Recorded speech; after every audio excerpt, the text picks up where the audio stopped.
जब हमारी फौजें nuclear blackmail की धमकी की हवा निकाल देती है तो आकाश से पाताल तक एक ही बात गूंजती है, भारत माता की जय।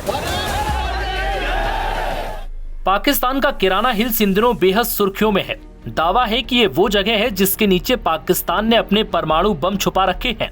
हाल ही में दोनों देशों के बीच हुए तनाव के दौरान सोशल मीडिया पर ऐसे दावे किए जा रहे हैं कि भारत ने पाकिस्तान के परमाणु हथियारों से जुड़े इस सेंटर पर हमला किया है। सोशल मीडिया पर वायरल एक पोस्ट में किराना हिल्स के आसपास की चोटियों से धुआं निकलता हुआ भी दिखाई दिया। दावा है कि इसके बाद पाकिस्तान की टेंशन बढ़ गई। हालांकि भारतीय वायुसेना के एयर मार्शल AK भारती ने कहा कि हमने किराना हिल्स को टारगेट नहीं किया। लेकिन सवाल यह है कि क्या वाकई किराना हिल्स में पाकिस्तान ने अपने परमाणु हथियार छुपा रखे हैं और किराना हिल्स पर हमले से जुड़े दावे और इस जगह से धुआं निकलने के पीछे का सच क्या है? ऑपरेशन सिंदूर के बाद भारत और पाकिस्तान के बीच युद्ध विराम हो चुका है, लेकिन सोशल मीडिया पर इन दावों की गूंज है कि भारत ने पाकिस्तान के एक परमाणु स्थल पर बमबारी की है, जिससे परमाणु सुविधा केंद्र को नुकसान पहुंचा है। दावा किया जा रहा है कि भारत की बमबारी के बाद अमेरिका का एक परमाणु सुरक्षा सहायता विमान B-350 AMS को तैनात किया गया। हालांकि भारत के सैन्य अधिकारियों ने सोमवार को प्रेस कॉन्फ्रेंस में साफ तौर पर ऐसे दावों को खारिज कर दिया, लेकिन फिर भी ऐसे दावों की कमी नहीं है। Thank you for telling us that Kirana Hill houses some nuclear installation. We did not know about it. Okay, and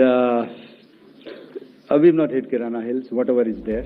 दरअसल पाकिस्तान के पास 12 महत्वपूर्ण सैन्य हवाई अड्डे हैं, जिन्हें 3 कमांड में विभाजित किया गया है: उत्तरी, मध्य और दक्षिणी कमांड।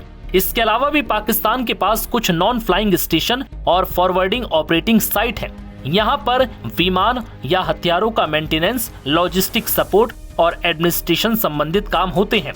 12 मई को प्रेस कॉन्फ्रेंस में बताया गया कि भारतीय हमलों में इनमें से ज्यादातर ठिकानों को निशाना बनाया गया। भारत ने पाकिस्तान में शोरकोट में रफीकी एयरबेस, रावलपिंडी में नूर खान एयरबेस, चकवाल में मुरीद, रहीम यार खान, सुक्कुर और चुनियन के साथ साथ पसरूर और सियालकोट में रडार साइटों को निशाना बनाया है।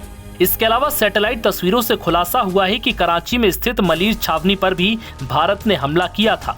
इसका मतलब ये है कि भारतीय वायुसेना ने इस्लामाबाद, रावलपिंडी, लाहौर, सियालकोट, सरगोदा और कराची समेत पाकिस्तान के हर बड़े शहर में ठिकानों पर बमबारी की है।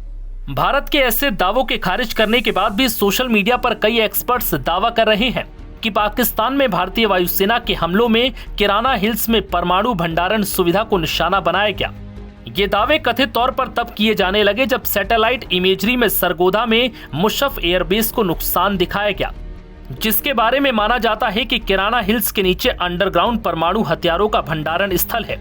फ्लाइट रडार 24 की तरफ से फ्लाइट ट्रैकिंग डाटा के जरिए दावा किया गया कि अमेरिकी ऊर्जा विभाग परमाणु आपातकालीन सहायता विमान पाकिस्तान में उतरा है।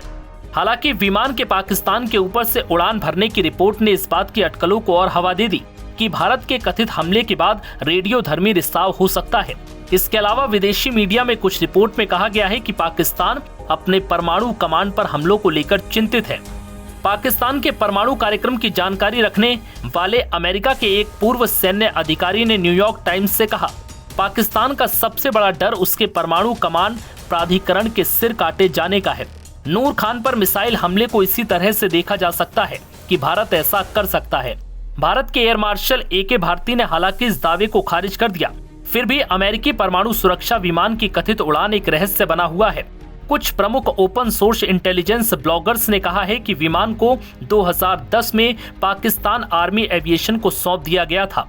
आपको बता दें कि पाकिस्तान में B-350 विमान का एक वेरिएंट ऑपरेट करता है, लेकिन वर्तमान में इसके बारे में कोई जानकारी नहीं है कि क्या पाकिस्तानी विमान को ही अमेरिकी B-350 AMS तो नहीं समझ लिया गया।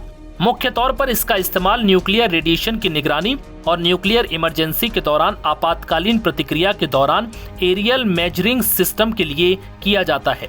ये विमान परमाणु या रेडियोलॉजिकल घटनाओं के दौरान वास्तविक समय का डेटा प्रदान करता है, जिसमें सेंसर होते हैं जो हवा और जमीन पर रेडियोधर्मी संदूषण का पता लगाते हैं और इसे मापते हैं। इसके अलावा ये परमाणु सामग्री की सुरक्षा और अखंडता सुनिश्चित करने के लिए परमाणु सुविधाओं की जांच कर सकता है। नव भारत टाइम्स की रिपोर्ट।